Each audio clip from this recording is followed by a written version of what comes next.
Doctor ఎలా ఉన్నాడు? ప్రాణాపాయం తప్పిన కుడి చేతి నరాలు బాగా దెబ్బతిన్నాయి. ఆ చేతికి చలనం పోయింది. క్షమించండి విశ్వేశ్వరరావు గారు, దుర్గాప్రసాద్ సాహసానికి ఇంత మూల్యం కట్టాల్సి వస్తుందని అనుకోలేదు.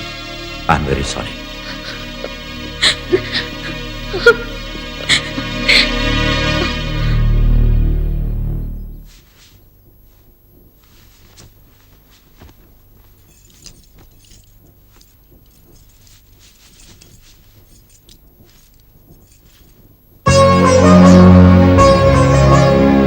చిన్నప్పుడు నాకు చొక్కా వేసుకోవడం చేత కాకపోతే ఇలాగే తొడిగేదానివి. నీ కొడుకు మళ్ళీ ఓ 4 రోజుల పాటు చిన్నపిల్లాడైపోయాడు అనుకో.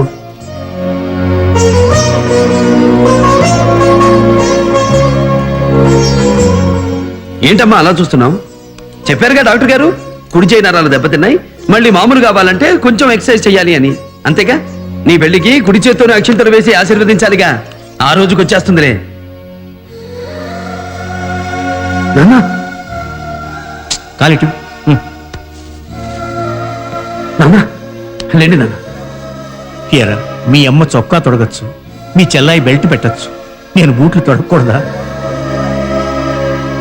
ఫస్ట్ ఫారంలో నువ్వు లేసులు సరిగ్గా కట్టుకోవటం లేదని నేను బెత్తం పట్టుకుంటే, చిన్నపిల్లవాడికి చేత కాకపోతే నేర్పండి లేదా మీరే కట్టండి అని మీ అమ్మ దెప్పి పొడిచేది గుర్తుందా?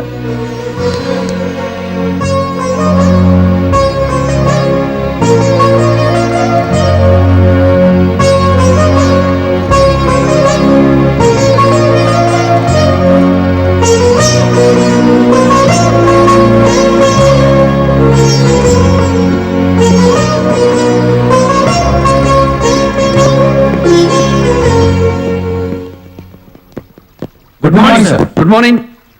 ఈ రోజే హాస్పిటల్ నుంచి డిశ్చార్జ్ అయ్యాను కదా, కొంచెం లేట్ అయింది. మన డిఐజీ గారు ఇక్కడికి వస్తున్నారు సార్. ఆయన వస్తున్నారా?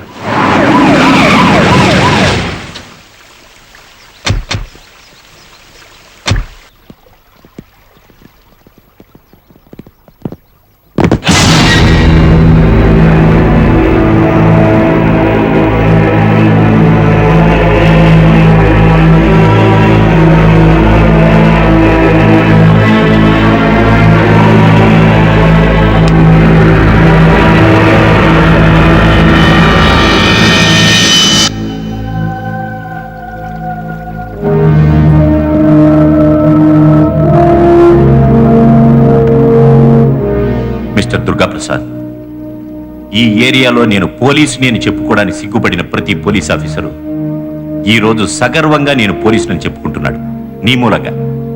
Thank you sir. ఈ చేతులతో నీకు విశిష్ట సేవా పథకాన్ని అందించాల్సింది నేను నీ రిటైర్మెంట్ కాగితాన్ని అందిస్తున్నాను.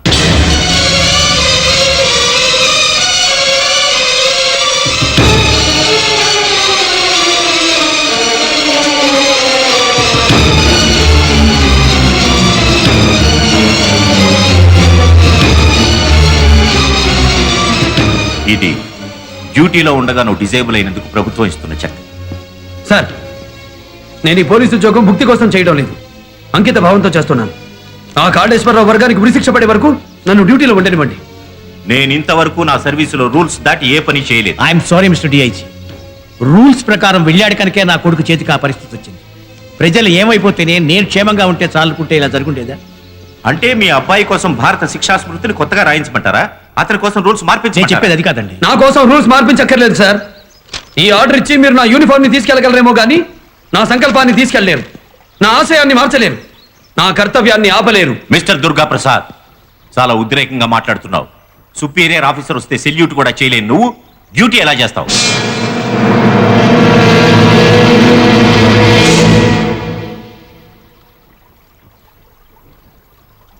I'm sorry, I didn't mean it.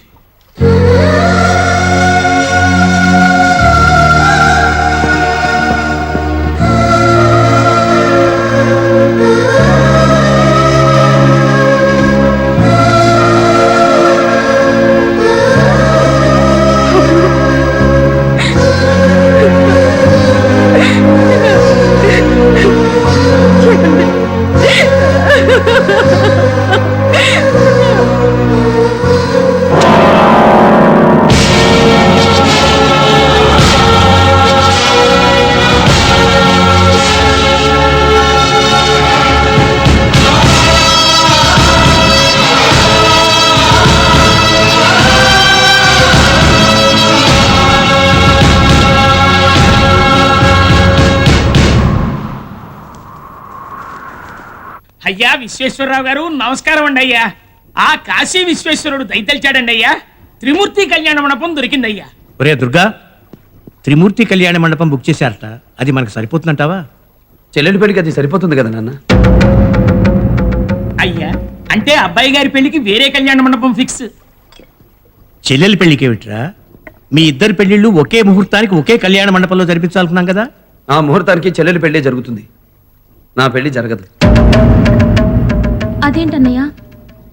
అవునమ్మా, హేమ నన్ను ఒక పోలీస్ ఆఫీసర్గా అభిమానించింది. ఈ రోజు నేను ఆ యూనిఫామ్కే దూరం అయ్యాను. దుర్గా, ఒక ఆడపిల్లను జీవితాంతం బాధ పెట్టడం నాకు ఇష్టం లేదు నాన్న. ఒరే, నీకు నేరస్తుల మనసు తెలుసు కానీ ఆడపిల్ల మనసు తెలియదురా. ఆడపిల్లలు కన్నా తల్లిదండ్రుల మనసు తెలుసమ్మా. వాళ్ళు వద్దని చెప్తే మనకు అవమానం, మనమే వద్దని చెప్పడం సంస్కారం. నువ్వు నాన్న వెళ్ళిరండి.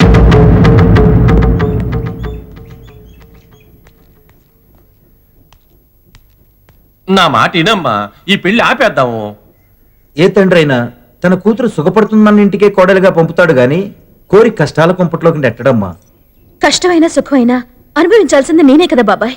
నిజమేరా, నువ్వు అతనిలో ఏ పౌరుషం చూసి ఏ సాహసం చూసి చేసుకుందాం అనుకున్నావో ఇప్పుడు అవన్నీ అతను.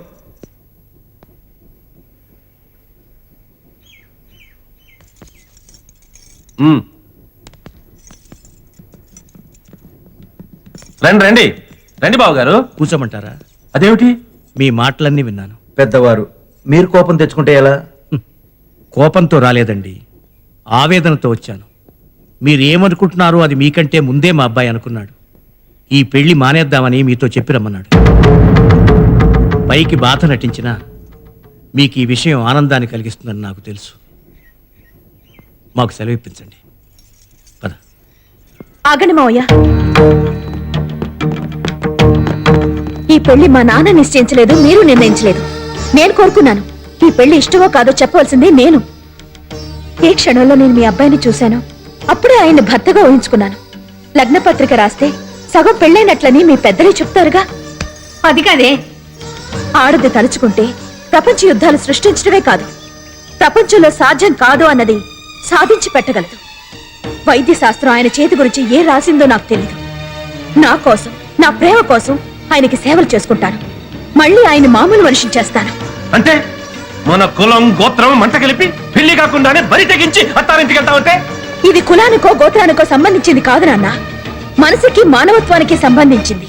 నాది బరి తెగింపు కాదు, కోరుకున్న వాడి కోసం గురి తెగింపు.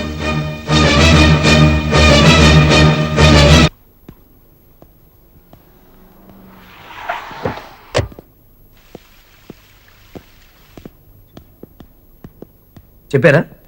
చెప్పాం. ఏం చెప్పారు? నువ్వు చెప్పిందేరా, ఈ పెళ్లి ఇష్టం లేదని. కులశేఖరరావు వాళ్ళ తమ్ముళ్ళు కూడా చాలా ఆనందపడ్డారు. మరి హేమ కూడా సరేనందా?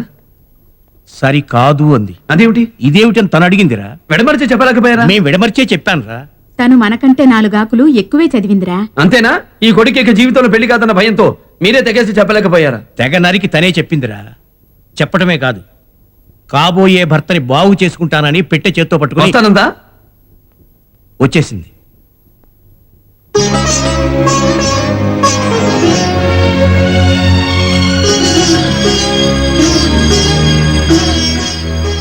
నీకు మతుందా? సంపూర్ణంగా ముందుందా? కావలసినంత. పెళ్లిగా అమ్మాయి పరాయి మగాడుతో. సారీ, తప్పని తెలుసుకున్నావుగా, ఇక వెళ్ళు.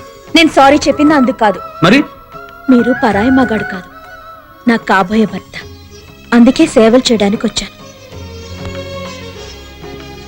దానికి మా అమ్ముంది, చెల్లెలుంది. తల్లి చెల్లి చేసే ప్రతి పని ఇల్లాలు చేయగలదు, కానీ ఇల్లాలు చేసే ప్రతి పని తల్లి చెల్లి చేయలేరు. మీరెవరు చెప్పినా నేను వినను. మన పెళ్లి రోజు వరకు నేను ఇక్కడే ఉంటాను. ఆడది నిర్ణయం తీసుకునే వరకే మగాడి మాట వింటుంది. తీసుకున్న తర్వాత మగాడే కాదు, మొగుడి మాట కూడా వినదు. నువ్వు రా కావేరి, బెడ్రూమ్ చూపిద్దు గాని.